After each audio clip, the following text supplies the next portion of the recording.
Before we begin, drop a comment and let us know what country you're watching from and what time it is right now. Let's see how far this story travels. Now, picture this.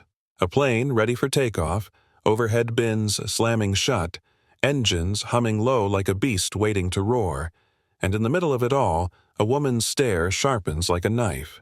She sees him, a man she doesn't know, and her fear begins to whisper, he doesn't belong. That's how it started. Flight 728 from New York to Los Angeles. Business people, tourists, a little girl clutching a teddy bear, and then Darius Freeman, a quiet, well-dressed black man in his mid-40s, boarded calmly with a leather satchel, found his seat near the emergency exit, and tucked his bag beneath the seat without a word. But 5 rows behind him, Margaret Hale, a woman in her late 50s wearing a crisp floral scarf and an expression that never quite softened, had already formed a story in her head. She peered over the edge of her magazine, watching him, eyes narrowing with each movement he made. It wasn't what he did. It was what he didn't do. He didn't look around nervously. He didn't engage. He didn't explain himself. And, somehow, that made her more suspicious. As he sat and opened a book, she leaned toward the aisle and caught the attention of Grace Taylor, one of the flight attendants. "Excuse me," she said in a hushed voice. "That gentleman near the emergency exit, is it safe for him to be sitting there?" Grace blinked. She glanced subtly toward Darius, calm, composed, flipping a page. "Everyone here has cleared security, ma'am," she said with a practiced smile. "Emergency row seats are assigned per airline policy. Is there something in particular concerning you?" Margaret hesitated. "It's just, you never know these days. He's been checking his bag like he's nervous." Grace nodded once, acknowledging without agreeing. "If you notice anything specific, don't hesitate to press the call button." And with that, she continued her aisle sweep. But Margaret's unease only grew. In her mind, checking a bag became hiding something. Calm became calculated. And silence became threat. She glanced around, but no one else seemed to notice what she saw. The man, the bag, the fact that he didn't belong there, so close to the emergency door. Darius, meanwhile, remained immersed in his book. The pages turned slowly, his fingers steady. Occasionally, he reached into his bag, not quickly but deliberately, and pulled out a water bottle or glanced at a label on a small case of medication. There was no panic in him, no edge. But Margaret couldn't look away. She stared so long her eyes burned. Each movement he made, no matter how mundane, twisted into menace in her mind. She imagined news headlines. She imagined chaos. And through it all, she convinced herself, I'm the only one paying attention. A few rows back, Jim, Grace's fellow attendant, had noticed her restless shifting. "Seat 18A," Grace whispered when she reached the galley. "Passengers edgy. About the man in 12C. I don't think there's anything wrong, but keep an eye out, just in case." Jim nodded. "Copy that." Back in her seat, Margaret was on her second passenger. She leaned toward a middle-aged man in a window seat. "Do you see that man up there?" she whispered. "He's been checking his bag constantly. Doesn't that seem off to you?" The man blinked, looked up briefly, and shrugged. "Looks like he's reading." Margaret bit her lip, frustrated. People like that always act calm. That's what's so suspicious. The man turned back to his crossword, clearly uninterested. Margaret looked around. Nobody else seemed to care. Not the young woman across the aisle, not the older couple beside her. No one. They don't see it, she thought. They never do, until it's too late. Meanwhile, the hum of the engines deepened. The seatbelt sign pinged. The plane rolled onto the tarmac, and the captain's voice came through the speakers, welcoming them aboard. But Margaret barely heard it. Her gaze never left Darius. Every time he touched his bag, her fingers dug tighter into her armrest. Every sip of water he took, every tilt of his head, every breath, it all played into her growing narrative. Darius, unaware of the storm brewing behind him, stared out the window. The clouds, cotton white and quiet, rolled by. He was thinking about Los Angeles, about the meeting ahead, about how quiet flights like these were the only peace he got some weeks. He didn't know he was being watched like a threat, judged not for what he did, but for who he was. The first hour of the flight passed in tense silence, but Margaret's mind wasn't resting. It was racing, convinced, preparing. And as the turbulence settled, something in her clicked. If no one else will act, she thought, then I will. And that's where everything began to unravel.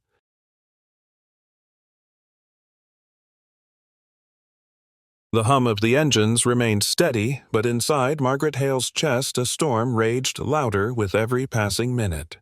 She had waited, she had watched, and now her patience had run out. She pressed the call button. The chime was soft, but her heart pounded as if she'd triggered an alarm for the whole cabin. Grace Taylor approached again, calm as ever, and leaned in with a professional smile. "Yes, ma'am." Margaret lowered her voice, but the urgency sharpened each word. "I told you earlier, he's still checking that bag. Over and over. I'm sure there's something in it." Grace followed her gaze once more. Darius Freeman was still seated, still reading, his body relaxed, his breathing even. "Ma'am," Grace said carefully, "we cannot search a passenger's personal belongings unless there's a direct threat or visible danger. So far, Mr. Freeman has not exhibited any alarming behavior." "But that's just it," Margaret hissed. "It's subtle. People like him, they know how to hide it. I've seen documentaries. They act calm, so you lower your guard." Grace remained composed. "I understand your concern, but unless you see a weapon, or he's making threats, there is nothing I can act upon."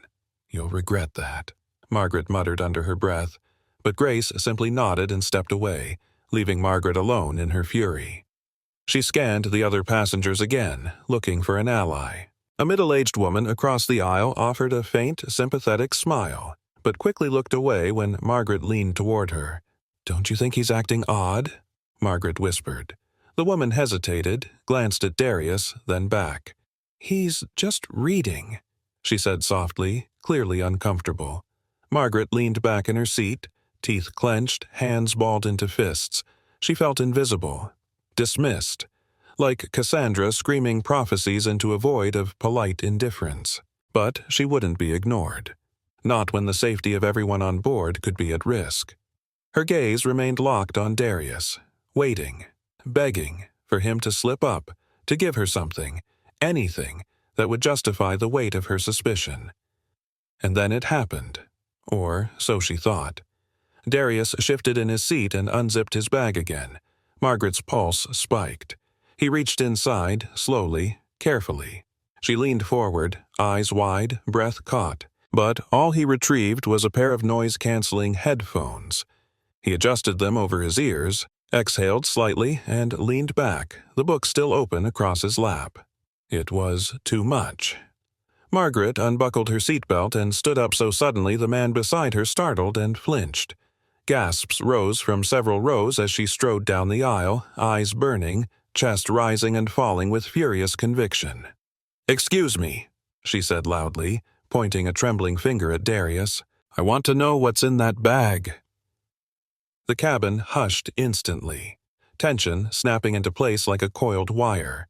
Darius looked up startled, removing his headphones. His eyes met hers, calm, questioning. "Ma'am," he said, voice even. "Is there a problem?" "Yes, there is," Margaret snapped. "You've been checking that bag over and over, I've seen it.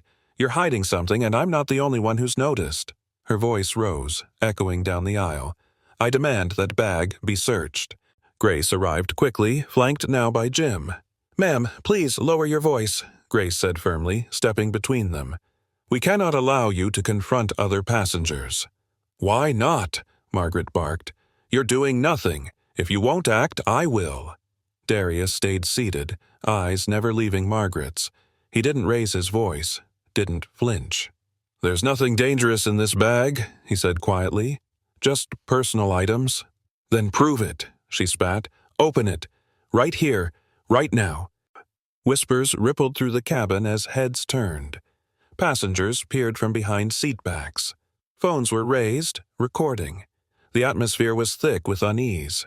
Darius looked to Grace, who gave him a helpless glance, torn between protocol and the reality unfolding. With a quiet sigh, Darius unzipped the satchel slowly and pulled out a small clear case containing medication. "Heart condition," he said simply, holding it up. "Prescribed. TSA approved." He paused, then reached into his jacket pocket and retrieved a leather badge holder. He flipped it open. The gold glinted. "Detective Darius Freeman, NYPD.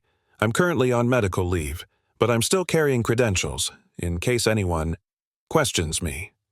Silence. Stunned, heavy silence. Margaret's face went pale, then flushed crimson. She stared at the badge, then at the medication, then back to his eyes. "No," she said, voice trembling. "This is a trick. A cover. Anyone can carry a fake badge." "You're welcome to call the department and verify it," Darius replied, still calm. "Numbers on the back." Grace turned to Margaret. "Ma'am, that's enough. He's clearly not a threat. Please return to your seat." But Margaret didn't move. Her body trembled, voice rising again. "No, you're all blind. He's manipulating you. Can't you see it?" "Ma'am," Grace said firmly, "if you do not return to your seat, we'll have no choice but to contact the captain and law enforcement upon landing." Jim stepped forward, now standing closer to Margaret. Her mouth opened to protest, but no sound came out. Her eyes darted to the other passengers, hoping, begging, for someone to stand with her. But no one did. All eyes were on her now, and none of them were kind. Slowly, shakily, she turned and walked back down the aisle, past the rows of silent judgment, back to her seat. The man next to her didn't look up. The young woman across the aisle didn't meet her eyes. Margaret sat, arms crossed, her chest heaving, her face burning with shame and fury. Behind her, Grace looked at Darius and gave a small, apologetic nod. He nodded back, expression unreadable, and just like that, the plane settled into a new kind of silence, one charged with tension, discomfort, and the unmistakable feeling that something profound had just happened and no one was quite sure what would come next.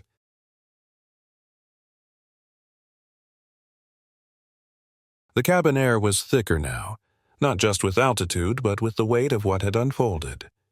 As Margaret Hale sat rigidly in her seat, arms crossed so tightly her knuckles paled, the passengers around her resumed their motions, but not their calm. Conversations restarted in hushed tones. Heads leaned toward one another behind seatbacks, eyes flickering toward both ends of the plane, toward her and toward Detective Darius Freeman, who sat quietly in his seat, his badge tucked away, his book reopened, though the words on the page blurred with the heat in his mind. Grace Taylor moved with practiced professionalism, but her face was drawn, her steps measured with care. She paused every few rows, offering polite smiles to passengers who now looked more unsettled than at takeoff. At the back of the cabin, Jim remained near Margaret's row, not hovering, but clearly stationed, clearly watching. She noticed. Everyone did. And it only added to the fire that still churned beneath Margaret's silence. She couldn't understand how the narrative had flipped so quickly, how she had become the pariah. Her hands trembled slightly as she reached for the in-flight magazine, pretending to read, but her eyes didn't move across the page. She was listening. Listening to whispers she couldn't fully hear but assumed were about her. Behind her, someone coughed deliberately. 2 rows ahead, someone chuckled too loud, and she was sure it was mockery. The shame, the disbelief, it festered. Meanwhile, Darius stared out the window, watching the clouds like drifting witnesses. He had spent years training to stay calm in high-pressure situations. He had de-escalated hostage standoffs, negotiated with armed suspects, and once disarmed a man with a pipe bomb strapped to his chest. And yet, somehow, the silent accusations of this woman, this ordinary woman, rattled him more than he expected. Not because he feared her, but because she was so sure she was right. Because she was allowed to create danger from nothing, and nearly convinced a whole plane it was real. He exhaled slowly, not wanting to let her inside his mind. But her voice, sharp, high-pitched, panicked, still echoed behind his eyes. People like him always act calm until they don't. What did that even mean? What had he done besides sit down, read a book, and take his medication? He clenched his hands once, released them, and sipped his water. Grace approached quietly. She crouched slightly by his row, her voice low. "Detective Freeman, just checking in. Are you all right?" He nodded once. "I've had worse flights," he said dryly, with the faintest ghost of a smile. Grace smiled back, weary. "We've contacted airport security. They'll be waiting when we land, not for you," she added quickly, "but just in case things escalate again." Darius nodded again. "I appreciate that. Hopefully, it won't be necessary." Grace hesitated. "I'm sorry you had to go through that. You handled it with grace." "You too," he replied. She stood, gave him a final nod, and moved on. Across the aisle, a young black woman met Darius's gaze and offered a small, almost imperceptible nod of solidarity. He returned it, quietly grateful, but most passengers avoided eye contact. They were caught in that uncomfortable space between witnessing injustice and not knowing what to do about it. And Margaret? Margaret sat steaming. The shame had boiled into something else now. Not guilt, no, defensiveness. They just don't get it, she thought bitterly. They're too politically correct to admit when there's danger. I was trying to protect them. Her fingers curled tighter around the magazine. I was doing the right thing. Her eyes darted to Grace Ujeshte, who was now laughing softly with another flight attendant. Margaret's stomach twisted. They're laughing about me, she was sure of it. Mocking me, because I dared to say what others were thinking. Her breath quickened. She stared forward, lips tight, jaw clenched. And still, she didn't look at Darius. Not once. Not even now. Because to look was to see the truth, and truth had become the enemy. In the cockpit, Captain Daniel Cooper had been briefed. "Passenger disturbance," Grace had explained over the intercom line. "We've diffused it, but the woman remains emotionally unstable. The man in question is a verified law enforcement officer. We'll need security at the gate, just in case." The captain agreed without question. "Understood. We'll radio ahead." And so the decision was made. Not punishment, but precaution. The machine of accountability now quietly turning beneath the surface. Time passed. An hour, maybe. A strange, hollow kind of silence blanketed the cabin. Not the peaceful kind, but the kind that followed arguments in public places. No one laughed. Few spoke. It was a waiting silence, a silence that said something else might still happen. Darius remained composed, but his senses stayed sharp. Every motion, every footstep, every change in the engine's pitch. His body may have been resting, but his mind remained in gear, coiled and prepared. Grace walked past again, offering water to a child. Her eyes flickered toward Margaret's row and then away. Jim hadn't left, Margaret noticed, and slowly, that defiance turned to fear. "They're watching me like I'm the criminal." Her lips trembled. "They think I'm unstable." She looked around again, no allies, just glances. Some pitying, some angry, all condemning. For a moment she considered pressing the call button again, apologizing. But the thought was gone as fast as it came. No one would believe me now anyway. She gritted her teeth. Let them think what they want. I know I was right. Back in his seat, Darius tried to read again, tried to focus, but the page was meaningless now. He folded the book gently, rested it on his lap, and stared ahead. He didn't need justice. He didn't even need vindication. All he wanted was peace. But some people are denied even that. And though Margaret hadn't said another word, her silence screamed louder than anything she'd spoken. The damage had already been done, and they both knew it.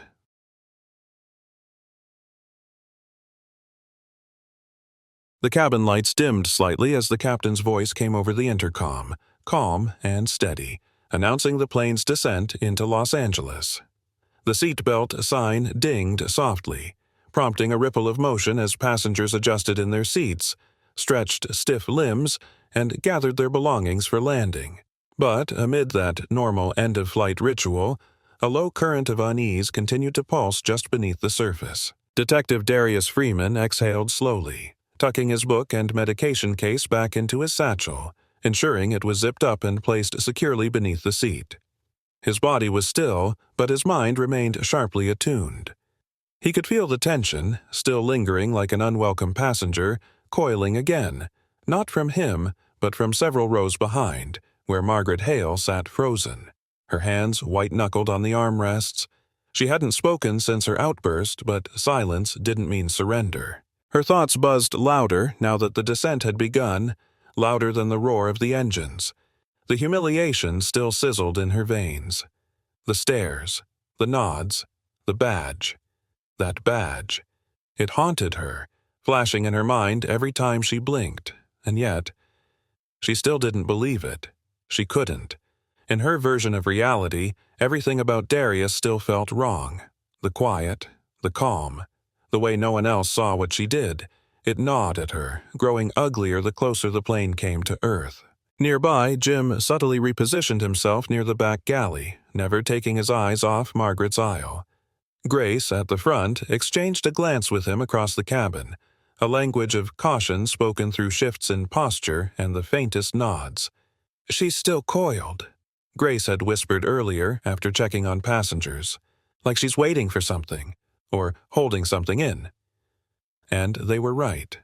Margaret's breathing had become shallow, her shoulders stiff, her lips parted slightly like she was whispering to herself. They're going to let him walk off this plane. Just like that. No questions, no backup, no warnings. She stared ahead blankly, but her mind was frantic. What if the badge was fake?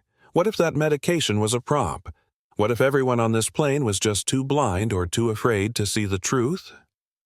She looked toward the overhead bin above Darius's seat, imagining what might be hidden, what might still be just inches away from unleashing chaos. Her heartbeat quickened. In front of her, a woman leaned slightly to the side, giving Margaret a wary glance. She straightened up quickly. She knew she was being watched. Again. Judged, misunderstood, but that only made her grip her version of the truth harder. At the front, Darius glanced once toward Grace, catching her watching him. Her expression was neutral, but alert. He offered the slightest nod of understanding. She returned it.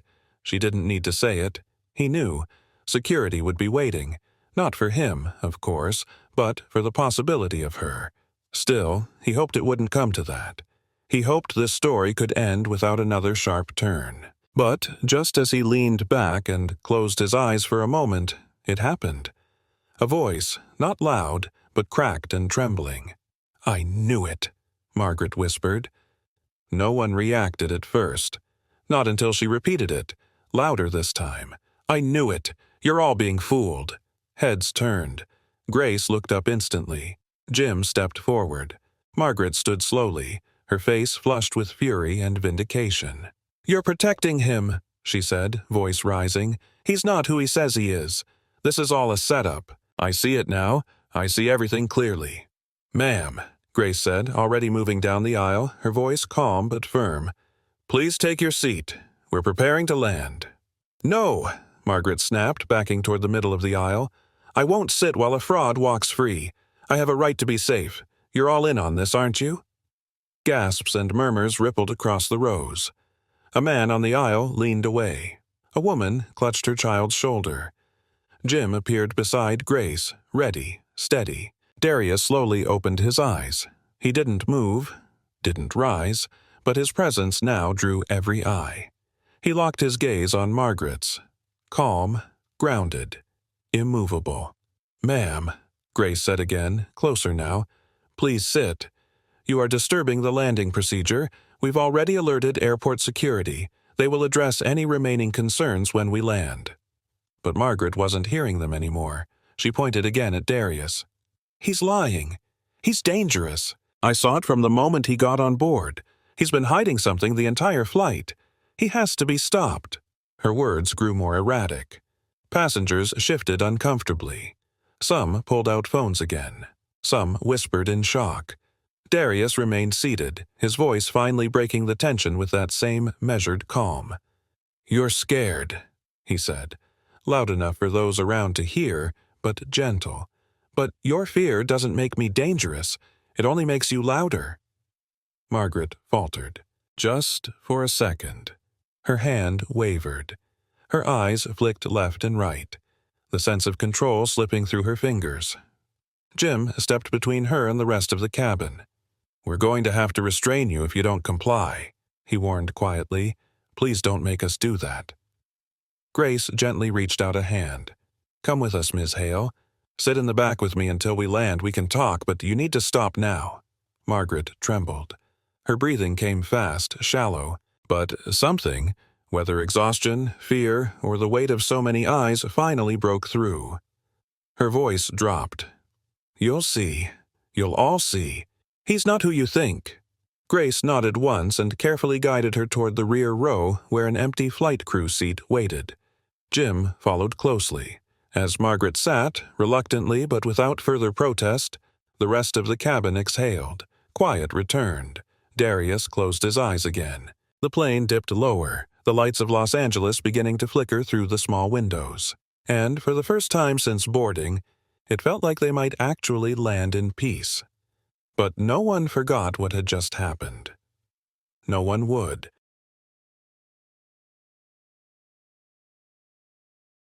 The wheels of the aircraft screeched softly as they touched the tarmac, and the familiar jolt of contact rolled through the cabin like a collective exhale. Flight 728 had landed at LAX. The captain's voice came over the speaker again, smooth and professional, announcing their arrival and asking all passengers to remain seated until the seatbelt sign was turned off. But inside the cabin, the atmosphere remained suspended, fragile, as if one wrong breath might reignite the tension that had simmered just beneath the surface for most of the journey. Detective Darius Freeman kept his posture straight, his breathing even, his eyes focused forward. He didn't need to look back. He could feel the aftermath of everything behind him. The buzzing whispers, the averted eyes, the awkward silence that followed Margaret Hale's final outburst. She now sat at the very back of the plane, her jaw clenched tight, her hands gripping the armrests of the crew seat, her chest rising and falling with quiet fury. No words came from her now, but that didn't mean peace. Across the cabin, flight attendants moved with careful grace, performing final checks with an extra edge of caution. Grace Taylor passed Darius's row with a soft nod and a glance that said everything words could not. Respect, regret, solidarity. He acknowledged it with the smallest lift of his chin. The seatbelt sign dinged off, and the typical rustling of passengers began. The soft thuds of overhead compartments opening, the shuffle of shoes, the low hum of travel-weary people preparing to move on. But this time, no one rushed to leave. The front of the plane remained still. Everyone waited. They knew something was coming, and they were right. 2 uniformed security officers stepped into the front of the cabin, calm but deliberate. One male, tall and broad-shouldered, the other female, firm-eyed with a quiet command in her walk. They conferred briefly with Grace, who gestured toward the back. Officer Brooks and Officer Medina made their way down the aisle slowly, all eyes following. Margaret stiffened as they approached, her pride clashing with the reality unfolding. "Ma'am," Officer Medina said gently, "we'd like to speak with you about what happened during the flight. Please come with us so we can sort everything out." Margaret's lips parted, but no sound came at first. Then she whispered sharply, "You should be arresting him." She gestured down the aisle toward Darius, her voice rising again. "He's the one you need to be talking to. You're making a mistake." But the officers remained unmoved. "Ma'am," Brooks said firmly, "we've received the crew's report and witnessed part of the disturbance. You're not under arrest, but we do need your full cooperation. Please step into the jet bridge with us." Margaret stood reluctantly, eyes blazing, her voice tight with restrained hysteria. "You'll see. I'm not the problem. I was trying to protect everyone." Her words hung in the air like smoke, without anchor, without support. No one responded. No one stood up. No one nodded in agreement. She was alone in her conviction now. She walked stiffly toward the front, flanked by the officers. Passengers leaned away, giving her space without touching her. As she passed Darius, she stopped, just for a moment, and turned toward him. Her lips trembled as if she were about to say something, but whatever thought rose inside her died before it found air. He met her gaze, not with anger, not with triumph, but with the same quiet steadiness that had unnerved her from the beginning. It was the kind of stillness that couldn't be shaken. That told her everything she'd feared was never real to begin with. Margaret looked away, unable to hold his eyes. And then she was gone, escorted off the plane as silence once again filled the cabin. For a moment, no one moved. Then, one by one, passengers began to disembark.